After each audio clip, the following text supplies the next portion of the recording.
여러분 한번 생각해 보세요. 이 따끈따끈한 호빵을 사서 맛있겠다 하고 한 입 딱 깨물었는데 팥이 없어. 나는 포켓몬 스티커 모으려고 포켓몬 빵을 샀는데 열어보니까 빵만 있고 스티커가 없네? 이러면 얼마나 황당하고 화가 날까요? 그런데 아마 지금 SK이노베이션 주주들은 이런 기분이지 않을까 하는데요. 얼마 전에 SK이노베이션이 발표한 배터리 사업부 물적 분할 때문에 여기저기서 불만의 목소리가 나옵니다. 난 이거 배터리 주식으로 알고 샀는데 알고 보니까 석유화학 주식이었냐 하는 거죠. 그럼 물적 분할이라는 게 도대체 뭐길래 이렇게 난리인 걸까요? 그래서 이번 시간에는 물적 분할이라는 게 뭐고 왜 논란이 되고 있고 그럼 주주들은 어떻게 해야 하는지에 대해서 간단히 살펴보도록 하겠습니다.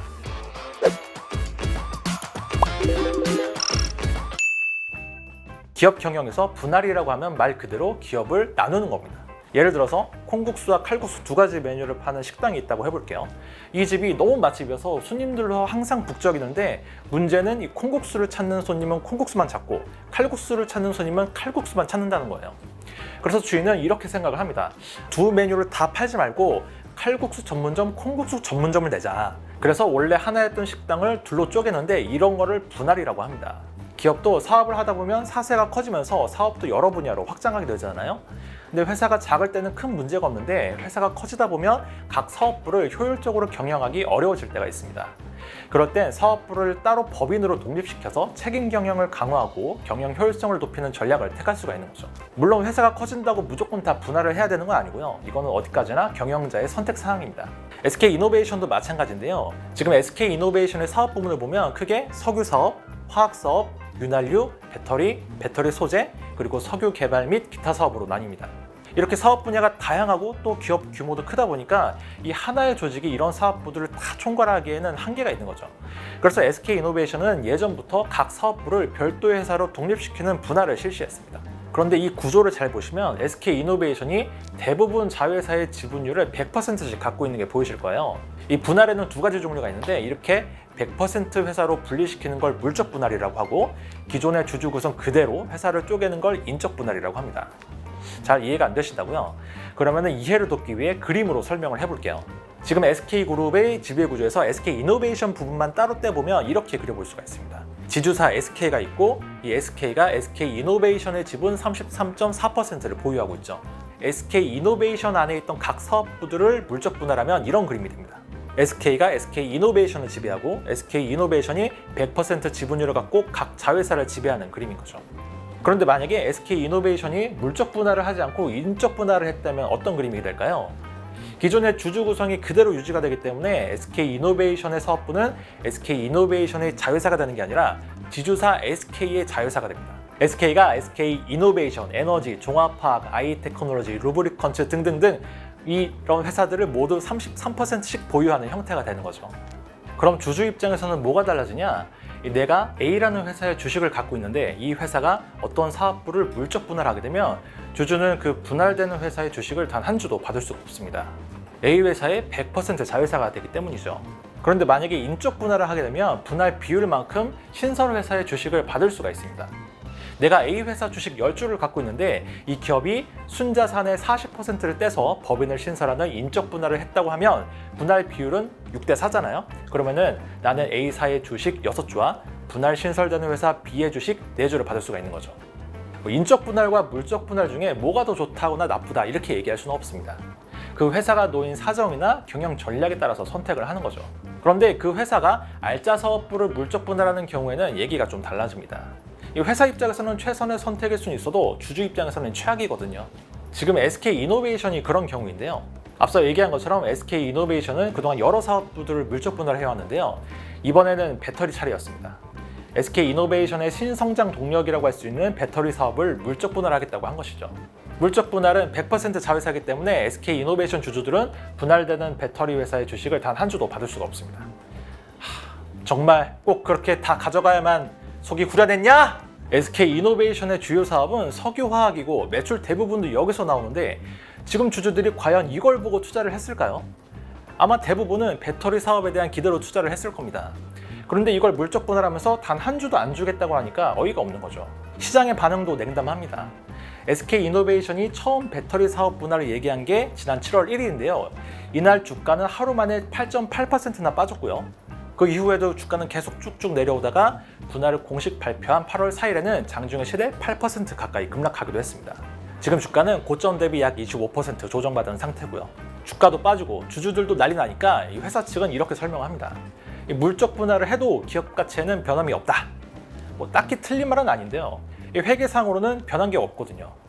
왜냐하면 회계적으로는 회사를 분할한다고 해도 실적을 기록할 때 두 회사의 실적을 합쳐서 계산을 합니다. 이거를 연결 실적이라고 하는데요. 예를 들어서 내가 지갑에 현금 100만 원이 있는데 이 중에서 50만 원을 꺼내서 다른 주머니에 넣는다고 내가 가진 돈 100만 원이 어디 가는 게 아니잖아요. 물론 또 이렇게 얘기할 수 있겠죠. 이 물적 분할 회사를 상장시키면 지분 가치가 해석되는 거 아니냐. 뭐 맞는 말이지만 회계상으로는 가치가 변하지 않는 건 마찬가지입니다. 지분율이 떨어져도 연결 대상 기준만 충족하면 분할하는 배터리 회사의 실적을 그대로 SK이노베이션 실적으로 가져올 수가 있으니까요. 근데 중요한 건 회계적 가치가 아니고 시장이 평가하는 기업 가치가 변한다는 겁니다. 지금 시장에서는 석유화학 기업에 대해서는 낮게 평가하고 배터리 기업에 대해서는 높게 평가하는 경향이 있는데요. 만약에 SK이노베이션이 이 분할 배터리 회사를 따로 상장시킨다고 하면 다들 분할 배터리 회사에 투자하지 SK이노베이션에 투자할 이유가 없는 거죠.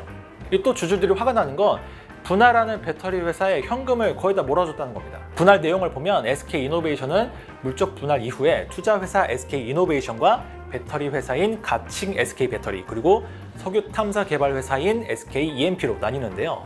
SK배터리는 SK이노베이션 전체 자산 18.5조 원 중에 25%인 4.6조 원을 자산으로 가져옵니다. 그런데 현금성 자산은 전체 5천억 원 중에서 73%인 3,770억 원을 가져간다는 건데요. 그런데 또 장기 차입금 2.2조 원 중에서는 31%인 7천억 원만 가져오고요. 물론 부채 중에 매입 채무를 많이 가져오긴 하는데 이거는 배터리 사업을 하면서 협력사에 치러야 하는 대금의 성격이 강하고요. 이거는 쉽게 얘기하면 뭐냐면 채무는 SK이노베이션이 지고 현금은 SK배터리가 가져오는 분할이라고 볼 수가 있습니다. 나는 배터리 주식 한 주도 못 받았는데 저기는 현금만 쏙 빼가고 여기는 채무만 남기니까 당연히 속상할 수밖에 없죠. 여기서 꼭 하나 짚고 넘어가야 할 게 있습니다. 왜 하필 물적 분할이었냐 하는 거죠. 결론부터 얘기하면 돈 때문입니다. 지금 SK그룹은 돈이 필요합니다. 새로운 사업을 육성하려면 당연히 돈이 필요한데 지금 가장 필요한 건 배터리 사업을 위한 자금입니다. 이 글로벌 배터리 시장은 매년 급격한 성장세에 있고 이 전기차나 친환경 에너지 흐름 등을 감안하면 배터리의 수요는 지금보다 더 빨리 높아질 가능성이 높습니다. 그런데 SK이노베이션은 이 배터리 시장에서 LG 에너지솔루션이나 삼성 SDI보다 후발주자입니다. 서둘러 이 시장을 선점하려면 적극적인 투자가 필요한 거죠. 또 아시다시피 SK이노베이션은 LG 에너지솔루션의 배터리 영업 비밀을 침해했다. 이 사실이 딱 판결이 나오면서 LG 측에 2조 원 규모의 합의금을 지급해야 하는 상황입니다. 이 공장도 짓고 합의금도 내야 하고 이래저래 돈 나갈 구멍은 많은 거죠. 그래서 최근에 SKIT도 상장을 하고 또 루브리컨츠 지분도 매각을 하고 또 그린 채권도 발행하고 하면서 자금을 많이 조달하긴 했습니다. 그래도 많이 부족합니다. 현재 SK이노베이션의 계획은 배터리 생산 능력을 현재 40GW시에서 2025년에는 200GW시까지 5배 이상 늘리는 겁니다. 이를 위해서 향후 5년간 18조 원을 투자한다는 계획인 건데요. 그래서 지금 SK 상황에서는 배터리 사업 분할을 통해 자금을 조달하려면 인적 분할보다 물적 분할이 훨씬 유리합니다. 지금부터는 약간 어려운 내용이긴 한데 최대한 쉽게 설명을 해볼게요. 지금 SK배터리는 물적 분할 후 상장을 통해서 자금을 조달할 가능성이 높은데요. 이렇게 주식을 발행해서 자금을 조달하는 걸 유상증자라고 합니다.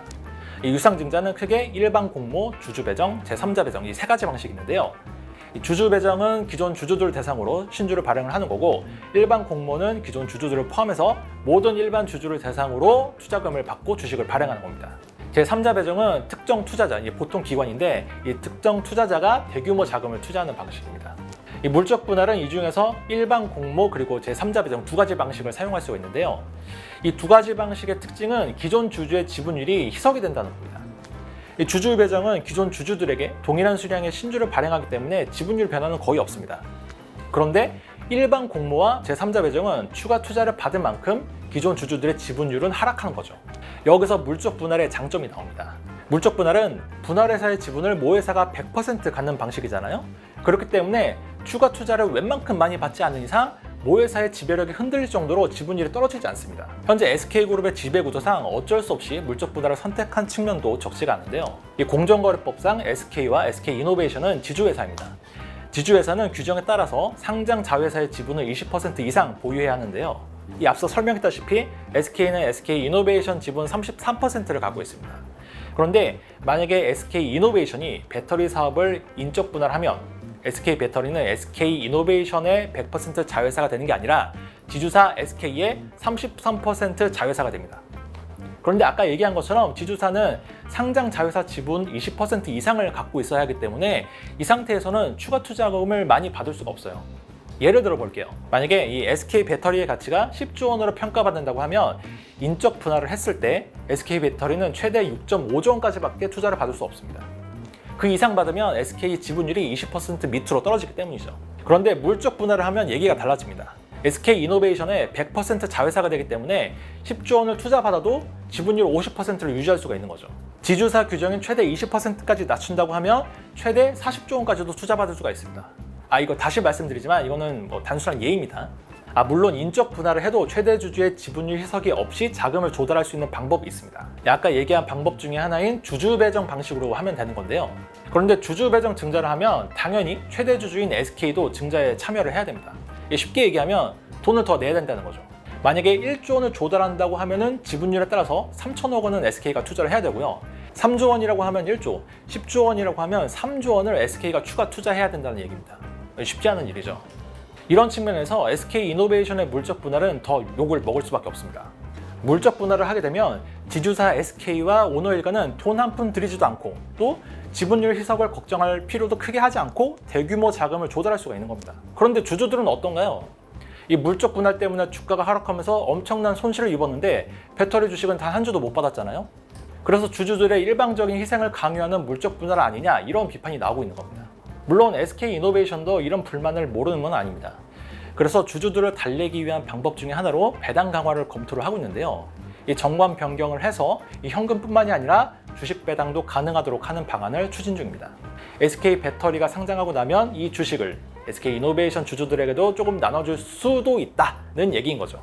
그러면 지금 상황에서 주주들은 어떤 선택을 해야 될까요? 만약 SK배터리의 물적 분할이 마음에 안 든다고 하면 한 가지 방법이 있습니다. 9월 16일에 열리는 임시 주주총회에 가서 반대표를 던지는 건데요. 우리가 잃을 것은 원금뿐, 이 만국의 주주들이 단결해서 물적 분할 안건을 저지하는 거죠. SK배터리 분할은 특별 결의 안건이기 때문에 참석 주주 3분의 2 이상 찬성과 발행 주식수 3분의 1 이상 찬성이 있어야 됩니다. SK는 SK이노베이션 지분 33%만 갖고 있기 때문에 반대자가 많으면 참석 주주 3분의 2 이상 찬성을 얻지 못할 수도 있습니다.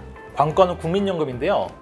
올해 1분기 기준으로 국민연금은 SK이노베이션 지분 8.3%를 보유한 2대 주주입니다. 국민연금은 지난해 LG화학의 배터리 사업 물적 분할 때도 반대 의견을 낸 적이 있는데요. 반대 이유는 분할 계획의 취지 및 목적에는 공감하나 지분 가치 희석 가능성 등 국민연금의 주주가치 훼손 우려가 있다는 거였죠. 아마 이번에도 국민연금은 SK이노베이션의 물적 분할에 반대 의견을 낼 가능성이 높습니다. 그런데 반대 주주 입장에서 한 가지 안타까운 건 지난해 국민연금이 반대를 했는데도 불구하고 LG화학의 배터리 사업 분할은 별 문제 없이 주총을 통과했다는 거였죠. 한 가지 오해는 하지 않으셨으면 하는 게 그렇다고 해서 제가 SK이노베이션 주총에 가서 반대표를 던져라 이렇게 선동하는 건 아닙니다. 아까 말씀드린 것처럼 SK그룹은 불가피하게 SK배터리를 물적 분할을 해서 자금을 조달할 수밖에 없는 그런 사정이 있습니다. 또 주주 입장에서도 당장 물적 분할로 인한 가치 하락을 피할 수는 없겠지만 장기적으로 보면 SK배터리가 대규모 투자 유치도 하고 또 그 돈으로 공장도 짓고 돈을 열심히 벌어서 기업 가치를 끌어올리면 모회사인 SK이노베이션의 가치에도 긍정적인 영향을 미칠 수가 있습니다. 지금 분할을 반대해서 당장 자금 조달 시기를 늦추는 것보다는 훨씬 나은 선택일 수가 있는 거죠. 자, 여러분은 어떤 선택을 하실 건가요? 이번 영상은 여기까지고요. 재밌게 보셨다면 구독과 좋아요도 부탁드립니다. 감사합니다.